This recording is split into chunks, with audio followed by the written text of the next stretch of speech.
요즘에 금사빠라는 말이 있습니다. 아시나요? 금사빠? 금방 사랑에 빠지는 사람이란 말의 줄임말이에요. 요즘엔 말도 잘 만들어내고 또 말을 줄여가지고 또 이렇게 잘 이렇게 표현을 하는 것 같아요. 금사빠. 성경에도 금사빠가 있죠. 다윗이 금사빠입니다. 다윗은 자식이 많아요. 자식이 많은 이유는 부인이 많기 때문에 그렇습니다. 그래서 배다른 자식들이 많죠. 그 희한하죠?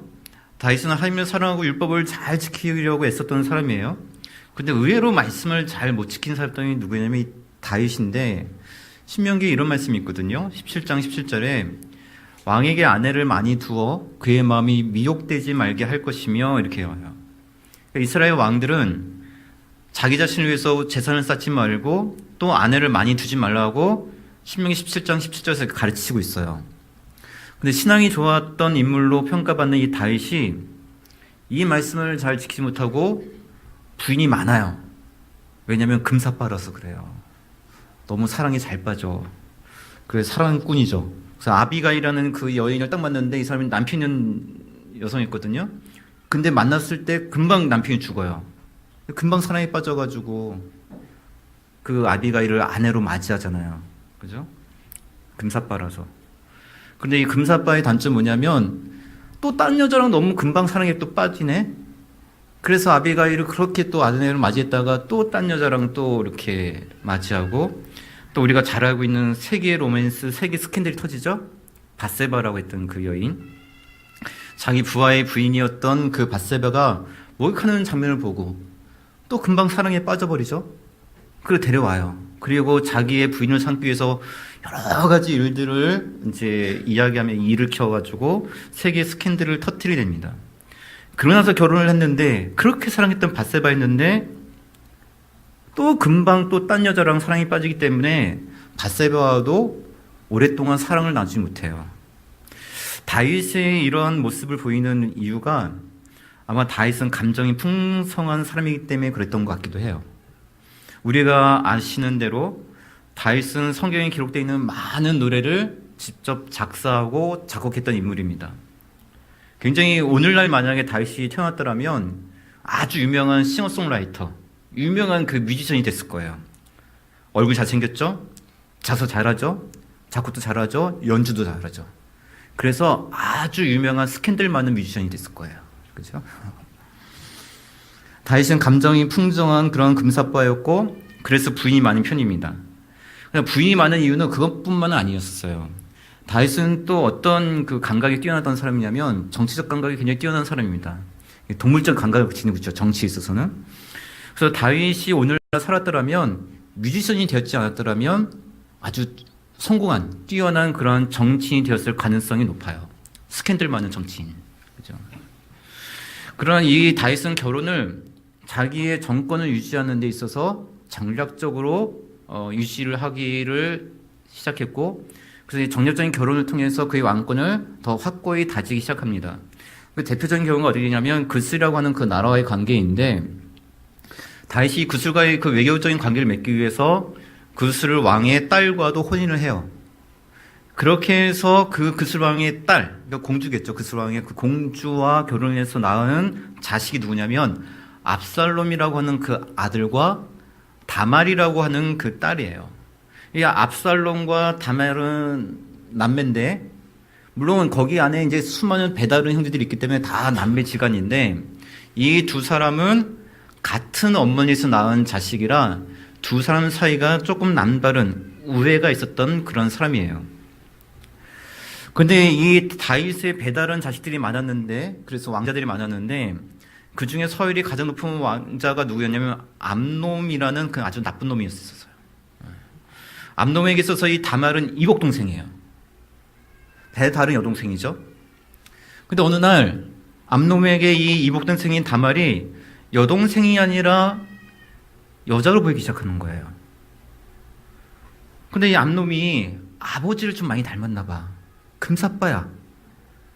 너무 사랑이 짝사랑에 빠지기 시작하면서 몸이 막 달아오기 시작한 거죠. 그래서 어떡할까?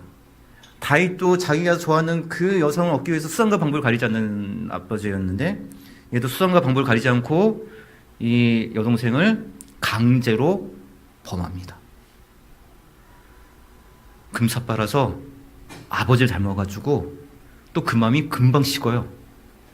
그렇게 애가 달아서 이 다말을 좋아했다가 막상 다말을 강제로 자기가 동침하고 나서부터는 또 그 마음이 금방 시들어져 버려가지고 거들떠보지도 않아요.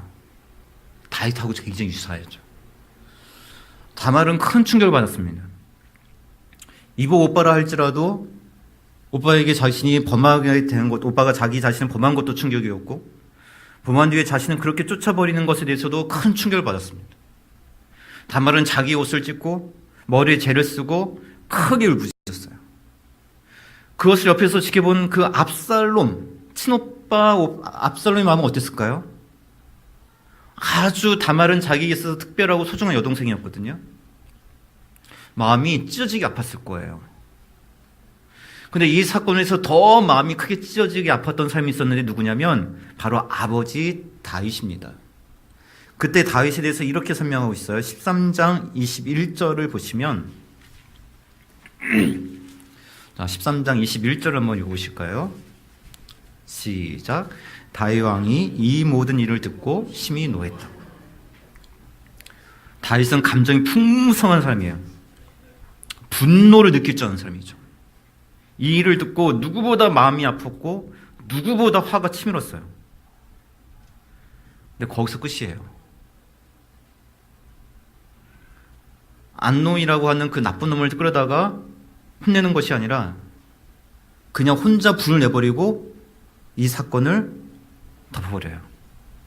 밧세바와 불륜이 있어서 그런 전과가 있어서 그냥 덮어버렸는지, 여러 가지 그 견제 세력이 있었기 때문에, 왕권에 대해서 견제 세력이 있었기 때문에 더 이상 이것이 흠잡히지 않길 바랬을지 모르는지, 뭐 어떤 마음인지 모르겠지만 다윗은 그 사건을 그냥 덮어버리고 외면해요. 분명히 분노, 화를 느끼는데 그냥 덮어버려요. 이때 다윗에게 가장 섭섭했던 사람은 아마 다말과 압살롬이었을 거예요. 아니, 이런 일이 나눴는데 어떻게 아버지가 이렇게 가만히 있을 수가 있을지? 어떻게 아버지가 무책임할 수 있지? 얘네들도 웃겨요. 아버지 찾아가가지고 항의를 해야 될 거 아니야. 아버지 어떻게 이럴 수 있냐고.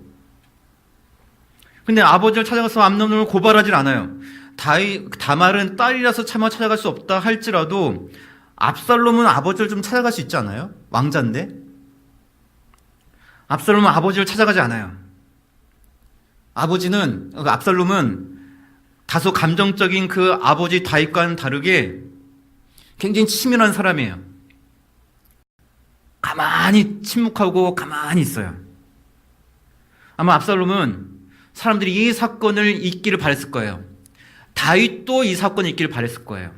이 사건이 많은 사람들이 흠잡히지 않도록, 이 자신의 그 왕지, 그 집안에서 일어날 일들이 흠잡히지 않도록 잊혀지길 바랬을 것이고, 그 압살롬 역시 이 사건이 사람들의 기억 속에 잊혀지기를 바랬습니다. 2년 동안 사람들이 이 사건에서 기억을 잃어버릴 쯤 돼서 이 사건을 잊기 시작했을 쯤에 압살롬이 다윗에게 나갑니다.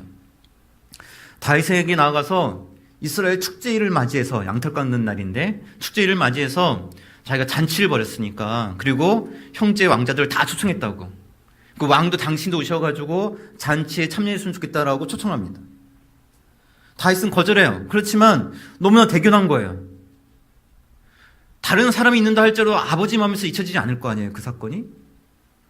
그런데 다말의 친오빠였던 이 압살롬이 잔치를 벌여서 다른 형제들을 다 초청한대요. 얼마나 대견해 보였을까요? 형제들과 화목을 이루려고 하는구나. 이런 슬픔 당하고 상심당했던 이 압살롬이 오히려 더 회복을 위해서 이렇게 노력하는구나, 대견했을 거예요. 그래서 자기는 가지 못하지만 즐거운 잔치가 되기를 축복해주고 압살롬을 보냅니다. 그러나 그 잔치는 압살롬이 기쁨의 잔치를 준비한 것이 아니라 복수의 잔치를 준비한 거였죠.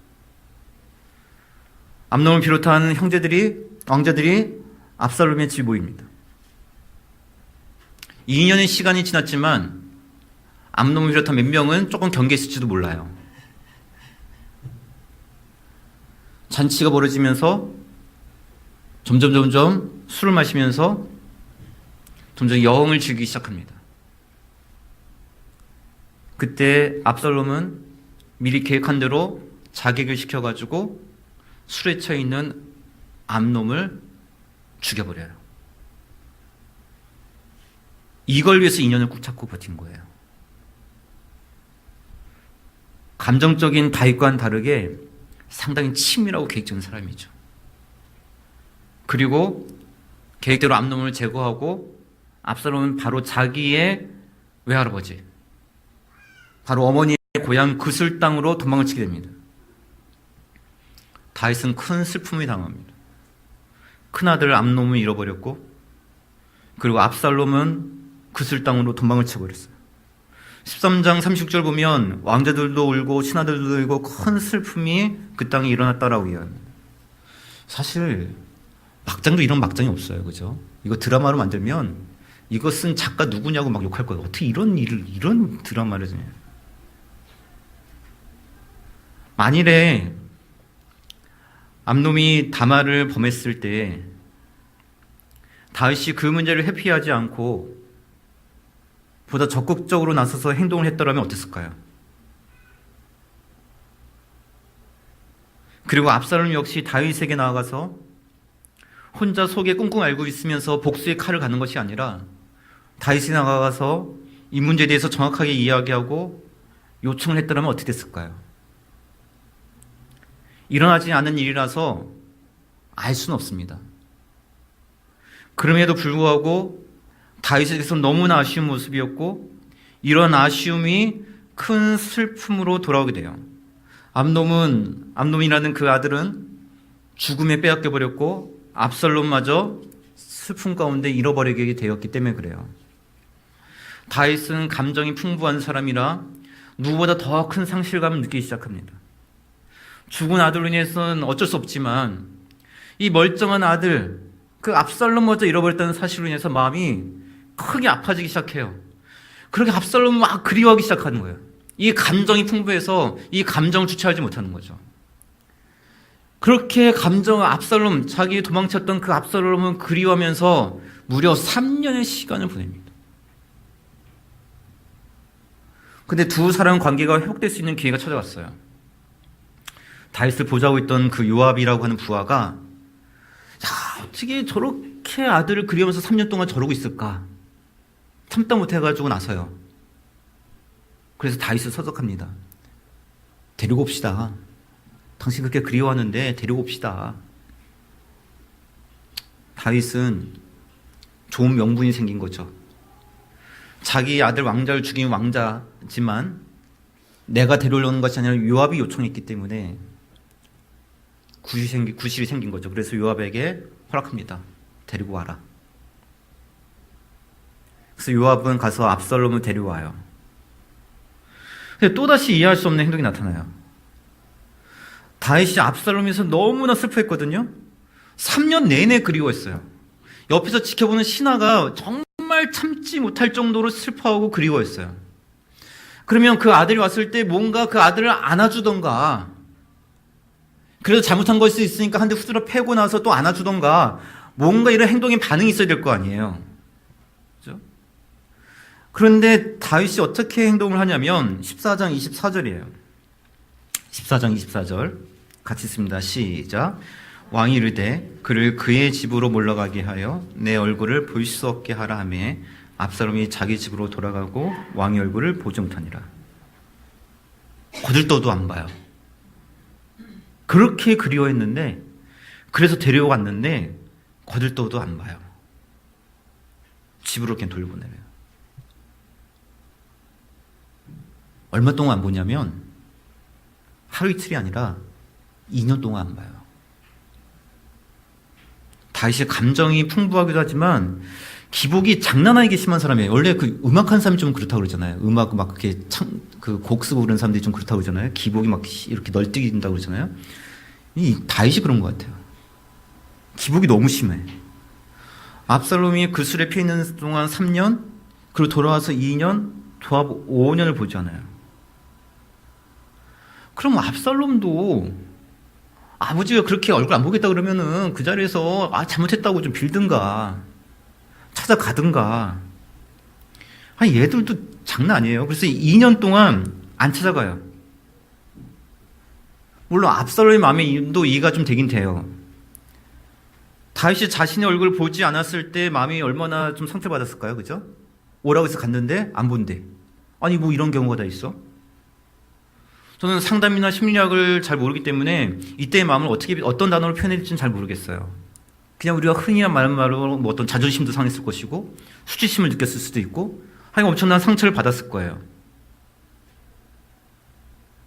다윗에 비해서 압살롬이 굉장히 이성적이고 치밀한 성격처럼 보이지만 압살롬도 뭘 갖고 있는 사람이냐면 감정을 갖고 있는 사람이거든요. 근데 두 사람이 징글징글해요. 두 사람 사이에 감정의 골이 깊어지면서 감정의 틈이 생기기 시작하면서 장기 2년 동안 얼굴을 안 쳐다보는 거예요. 감정이라고 하는 것은 하나님께서 우리에게 선물을 주신 겁니다. 하나님께서 선물을 주셨기 때문에 다윗에게 감정이라는 것을 주셨기 때문에 다윗은 아름다운 시를 쓰고 노래도 할 수 있었던 거예요. 감정이 있기 때문에 우리는 누군가에게 사랑을 느끼기도 하고 또 때로는 의로운 분노를 느끼기도 하고 때로는 긍휼히 여기는 그런 마음을 갖기도 합니다. 감정이 있기 때문에 그래요. 근데 이 감정적인 틈이 생기면 그 틈 사이에 사탄이 파고 들어가기 시작해서 감정을 더 상하게 만들어버리고 왜곡시켜버려요. 그래서 성경에서 가장 지키기 어려운 말씀 중에 하나가 뭐냐면 감정에 대한 말씀이에요. 에베소서에 보면 분을 내어도 뭐를 짓지 말고 죄를 짓지 말고 해가 지도록 분을 품지 말래. 이게 어떻게 되냐고요. 기분이 확 상했는데 해가 떨어지기 시작해. 그럼 갑자기 분노가 훅 떨어지기 시작할까요? 안 그러잖아요. 이게 안 된다고요. 어제 하니까 7시 정도 해가 떨어지기 시작하는데 6시 50분에 갑자기 열받는 일이 생겼어. 아니 그러면 화를 10분밖에 못 내. 이렇게 억울한 일이 어딨어요. 그게 되겠냐고요. 10분 막 열받아 죽겠는데 해가 떨어지기 시작하면서 분을 내지 말아야지. 분을 내지 말아야지. 성경이 이렇게 말씀하셨으니까 이거 지켜야지. 이게 되겠냐고요. 화가 나더라도 언제 화가 나야 되면 감사하냐면 해가 지고 나서 화가 나야 감사한 일이죠. 그죠? 그 다음날 해 뜨고 나서 다시 해질 때까지 화를 낼 수 있으니까. 감정에 대한 말씀 지키기 어려워요. 용서하라고 성경에서 아무리 이야기하고 100번 설교를 들어도 용서는 내 마음대로 안 돼요. 용서는 감정이 이게 일어나요. 감정에 틈이 생기면 대립이 일어나요. 감정은 사람들 사이를 가깝게 만들고 또 사람들 사이를 멀어지게 만드는 그런 무기이기도 해요. 사랑을 일으키는 위압과도 같지만 서로 간의 증오와 미움을 일으키는 독약으로 변하기도 하는 게 감정이에요. 압살롬은 다윗을 사랑하는 아들이에요. 다윗은 압살롬을 정말로 사랑했습니다. 그러나 다윗은 압살롬을 대면할 자신이 없어서 외면을 해요. 회피를 해요. 압살롬 역시 여러 가지 정황을 보면 자신이 아버지가 사랑하고 있다는 것을 분명히 알고 있어요. 그렇지 않으면 자기를 불러낼 이유가 없어요. 그러나 두 사람 사이에 감정이 틈이 생기기 시작하고 두 사람은 점점 멀어지기 시작합니다.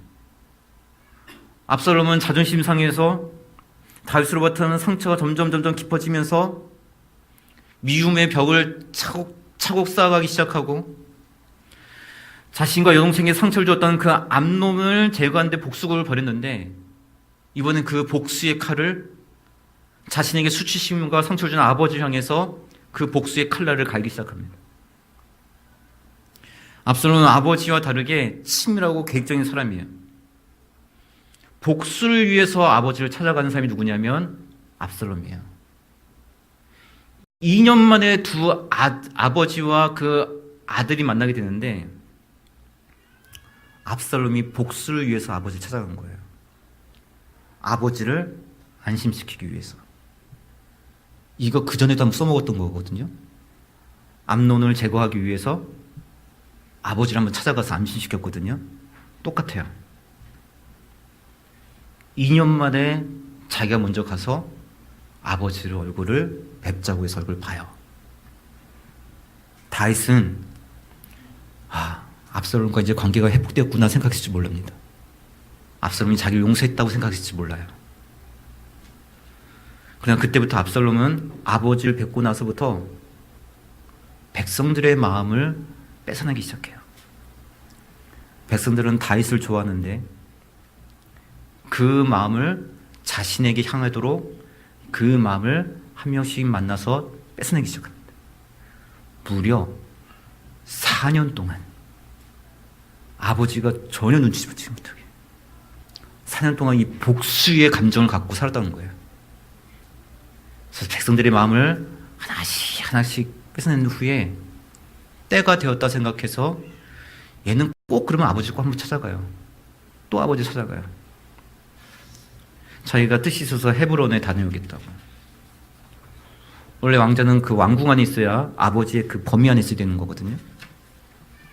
아버지가 알았다고 허락을 해줘요. 그리고 헤브론으로 내려갑니다. 거기서 굉장히 뛰어난 군사 전략가 아히도벨을 만나서 자기의 편을 또 만들어요. 그리고 쿠데타를 일으킵니다. 압살롬의 쿠데타는요 굉장히 위협적이었어요.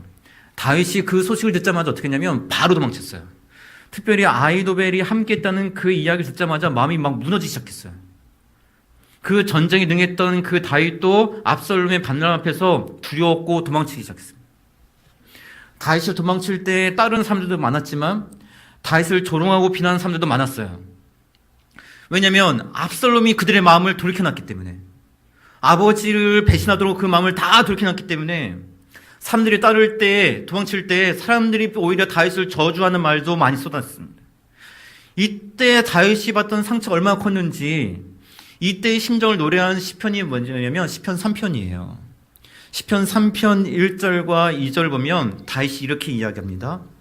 여호와여, 나의 대적이 어찌 그리 많은지요. 일어나 나를 치는 자가 많습니다. 많은 사람이 나를 대적하여 말하기를 그는 하나님께 구원을 받지 못한다 하나이다. 압살롬이 이런 일을 다 계획했는지 아마 몰랐을 거예요. 이때까지만 해도. 그래 도망치는데 사람들이 다 자기를 저주해. 분명히 자기를 좋아했던 사람들이고 인기가 자기가 많았던 왕인데 사람들이 마음이 다 급변해버린 거예요. 누구보다 비참함을 느꼈어요. 그나마 다행인 건 뭐냐면 이 순간에 다윗의 최고의 장점이 빛을 발한 거예요. 그게 뭐냐면 자신의 아픔과 어려움이 있을 때 그 모든 아픔과 슬픔과 어려움들을 다 누구에게 토로해내요? 하나님께 토로해내는 거예요. 다윗의 최고 장점이에요. 모든 이 아픈 서러움과 이런 감정들을 하나님께 다 토해내는 거예요. 사람들이 나를 대적하고 있고 사람들이 다 나를 죽인다고 이야기하고 사람들이 나를 저주하고 있고 나는 이제 끝장났다고 이야기합니다. 다 하나님께 토로를 해요. 그리고 오늘 암송할 말씀인데 내가 나의 목소리를 여호와께 부르짖으니 그의 성산에서 응답하신도다. 그리고 하나님께 위로를 받아요. 신앙인으로서 가장 멋진 모습이에요. 이게 우리가 닮아야 될 모습이기도 해요. 그러나 한편으로 너무나 아쉬운 건 뭐냐면 그는 정말 하나님 앞에 울고 하나님께 자신의 아픔과 슬픔을 고백할 줄 아는 사람이었다고요. 자기가 밧세바와 낳은 그 아들이 죽게 되었을 때도 어떻게 했습니까? 찾아가가지고 하나님이 내 아들이 이렇게 돼서 여러 가지 자기가 너무 힘들다고 슬프다고 금식하고 모든 아픔들을 다 하나님 앞에 다 토로해 주냈던 사람이 누구냐면 다윗이에요. 감정의 문을 열 줄 아는 사람이라고요. 분명히 하나님께 모든 걸 다 이야기해요. 그런데 그 마음을 자기 아들에겐 보여주질 않아요. 자신의 딸이 강간당했을 때 그 딸을 사랑하는 마음으로 인해서 여러 가지 마음에서 막 분노가 그 마음 가운데 치밀어요. 근데 왜 한 번도 그 딸을 안아주지 않고 압살롬을 만나지 않았을까요? 왜 그 심각한 문제가 일어나고 있는데도 불구하고 그 순간을 그냥 회피만 하고 있었을까요? 압살롬이 살인을 저지르고 도망치는 동안 그렇게 그리워하면서도 그냥 버텨요. 왜 압살롬은 사랑한다는 말을 직접 가서 하지 못했을까요? 우리가 늘 쉽게 오해하는 것 중에 뭐냐면 우리는 하나님께 관계 회복을 하고 하나님께 인정받고 하나님께 사랑받고 세상 사람은 나를 몰라준다 할지라도 하나님께서 나를 사랑해 주시면 된다고 이야기를 합니다. 그런 너무 아쉬운 대목이에요. 이런 아쉬움은 압살롬에게도 남아요. 그렇게 똑똑한 사람인데 압살롬은요 4년 동안 백성들의 마음을 다 끌어당겨요. 사람들의 마음을 잘 안다는 거예요. 사람들을 끌어들일 수 있는, 사람들을 이해하고 끌어당기는 뭔가 힘이 있어요. 아쉬운 게 뭔지 다 알아요. 그런데 수많은 그 왕궁 안에서 많은 사람들의 견제 속에서 외롭게 왕권을 지켜야 되는 그 다윗의 마음을 왜 이렇게 이해해 주지 못할까요? 왜 한 번이라도 찾아가서 아버지와 함께 솔직한 이야기를 하려고 하지 않았을까요? 아히도벨의 도움이 필요했기 때문에 아히도벨을 찾아가서 아히도벨의 도움을 얻을 줄 아는 사람이 누구냐면 압살롬이에요. 도움이 필요하면 찾아가서 이야기할 줄 아는 사람이 이 사람이에요. 그런데 왜 암논을 죽일 정도로 분노를 느끼고 있고 그때 그 아버지의 도움이 필요했는데 왜 아버지에게 다말의 억울함을 풀어달라고 가서 이야기하지 못했을까요? 다윗은 하나님께 나아가는데 익숙했지만 정작 자기의 가까이 있는 식구들에게 나아가는데 익숙하지 못했어요. 신기하죠? 사울의 입장도 이해해줘요. 사울의 아들이었던 요나단도 사랑해요. 반역을 일으켰던 그 사람들의 자식이라 오해를 받고 있는 그 요나단의 아들까지도 그렇게 포용을 해주고 사랑해줘요. 그런데 다윗은 아들뿐만 아니라 자기 부인에게도 나가지 못해요. 다윗은 정말 나쁜 남편이에요.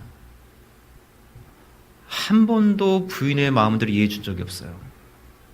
분노를 느끼지만, 어떤 일이 일어나면 화는 느끼지만 한 번도 부인의 마음을 이해해 주거나 위로해 주거나 공감해 주거나 그 문제에 대해서 책임을 져준 적이 없어요. 가장 불행한 여인은, 성경에서 제가 볼 때 가장 불행한 여인 중에 한 명은 미갈이에요. 미갈. 근데 모든 여성들이 다 그렇게 되었어요. 하나님과의 약속과 명예에서는 담대히 나아갔지만 가정에서 직면해야 될 그 문제들, 자신이 나서야 될 그 문제들 늘 회피했어요. 사람들을 심판하고 의분을 낼 줄 알았지만 정작 자기의 집안에 일어난 일들에 대해서 훈계를 하지 못했어요. 많은 감정을 갖고 살았지만 정작 그 감정을 가정 안에서 어떻게 처리를 해야 될지를 전혀 하지 못했어요. 감정은 하나님께서 주신 선물이고 사람에게서 무엇보다 중요한 부분입니다. 그러나 이 감정을 어떻게 표현하고 처리하는가에 따라서 사람은 살리기도 하고 죽이기도 해요. 감정을 어떻게 처리하는가에 따라서 지혜로운 삶이 되기도 하고 우매한 자가 되기도 합니다. 감정을 어떻게 처리하는가에 따라서 갈등이 일어나기도 하고 화목이 일어나기도 해요. 하나님께서 아담을 창조하시고 그리고 그 뼈로 하와를 창조하셨죠. 아담과 하와가 처음 만났을 때 아담이 이렇게 이해합니다. 내 뼈 중에 뼈요 살 중에 살이라고. 이거는 하와와 자기가 한 몸이 되었다는 것만을 의미하는 것이 아니라 동시에 서로 통했다는 거거든요. 마음이 통하면서 감정의 기로 일어났던 어떤 그런 친밀감이 일어났던 것인데 하인츠 코아스는 이것을 이렇게 해서 뭐라고 하냐면 일체감이다라고 표현을 해요. 정서적인 일체감이 일어났다는 거죠. 이게 부부 사이의 가장 큰 중요한 것 중에 하나예요. 우리가 잠자리를 같이 하면서 육체적으로 한 몸을 이루는 것도 부부의 모습이지만 어떻게 보면 가장 중요한 것은 정서적인 일체가 이루기 위해서 계속해서 다가서고 노력을 해야 된다는 거예요. 회피할 수 없어요. 부모와 자녀 사이에 일어나야 될 부분도 이거예요. 가정이 가장 중요한 것은 신앙적으로 하나가 되는 것이 가장 중요하거니와 그 다음에 가장 중요한 것 중에 하나가 바로 이러한 감정과 감성적인 어떤 정서적인 일체감이 회복되기 위해서 노력을 해야 된다는 거예요. 누구나 감정을 느끼는데 똑같이 느끼지 않거든요. 서로 다르고 입장 다르기 때문에 다르게 느껴지거든요. 일치를 이루기 위해서 서로 간에 그 감정을 지혜롭게 표현하고 지혜롭게 처리를 해야 되는데 그런 노력들을 피곤하니까 자꾸만 회피할 때 많아요. 그냥 어떤 사람은 회피해버리고 어떤 사람은 그냥 마음의 벽을 쌓아놓기도 하고 내 입장 이해해주지 않는다고 이야기하면서 그냥 원망하기도 하고 계속해서 벽을 쌓았던 사람은 압살롬이죠. 우리 아픔을 모르는 사람. 그 벽을 쌓다가 이것이 미움을 발전하고 복수를 발전했던 사람 압살롬. 무언가 분노는 치밀고 무언가 그립기도 하고 무언가 감정이 많이 일어나고 있는데 어떻게 할지 몰라서 그것을 그냥 회피해버렸던 다윗.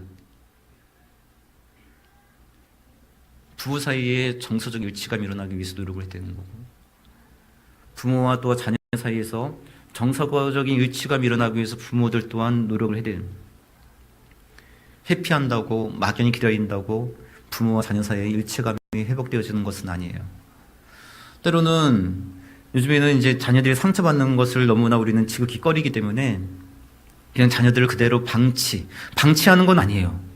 우리는 방치하는 것이 아니라 아이들이 상처받지 않기 위해서 돌봐줘야 된다고 생각하지만 실상은 방치와 마찬가지인, 분명히 자녀들의 마음과 부모들이 생각하는 어떠한 그런 감정이 같이 교류가 되어져서 자녀들도 무언가를 깨닫고 돌이키고 무언가는 교류가 일어나면서 무언가는 상호작용이 일어나야 되는데 그냥 방치가 되어지는 경우들이 너무 많아요. 어쩌면 자녀들이 상처받지 않기 위해서 노력한다라고 이야기하면서 어쩌면 그냥 편안하게 외면해버리고 방치해버린 경우들도 많다는 거죠. 한 몸 된 가정의 가장 중요한 것은 신앙의 일치지만 그러고 나서 또 중요한 것은 이러한 정서적인 일체감이 회복이 되어야 돼요. 그것을 위해서 우리는 회피하거나 담을 쌓아두는 것이 아니라 적극 우리는 한 걸음 나아가고 그것을 위해서 우리는 책임지기 위해서 노력을 하고 또한 그런 교류가 지혜롭게 일어나기 위해서 기도하고 은혜를 구해야 되는 거예요. 다윗은 하나님께 나가서 은혜를 구할 줄 알았기 때문에 하나님께 구원의 은혜를 경험했지만 그는 늘 가정에서 외로웠어요. 자기를 이해해 줄 수 있는 부인도 없었습니다. 왜냐하면 부인과 관계가 회복되지 못했기 때문에. 어떻게 보면 자기를 가장 잘 이해해 주시는 사람이 왕의 딸이었던 미갈인데 미갈마저 다윗에게 등을 돌리고 다윗을 저주하기도 하고 원망하기도 합니다. 가장 큰 은혜를 누렸지만 가정에서 가장 외로웠던 사람은 다윗이에요. 그 아들 누구 하나 다윗을 진짜 사랑했던 인물이 누구였을까? 꼬울 정도로 가장 외로웠고 큰아들 암놈을 죽음에 빼앗겨버리고 그리고 그 압살롬마저 복수에 빼앗겨버렸다가 결국엔 그 압살롬마저 죽음에 빼앗겨버리는 크나큰 상실을 경험했던 것이 다윗입니다. 하나님께 나가서 구원의 은혜를 경험할 수 있었던 사람이지만 가정 안에서 외롭고 상실감을 경험했던 사람이 다윗이에요.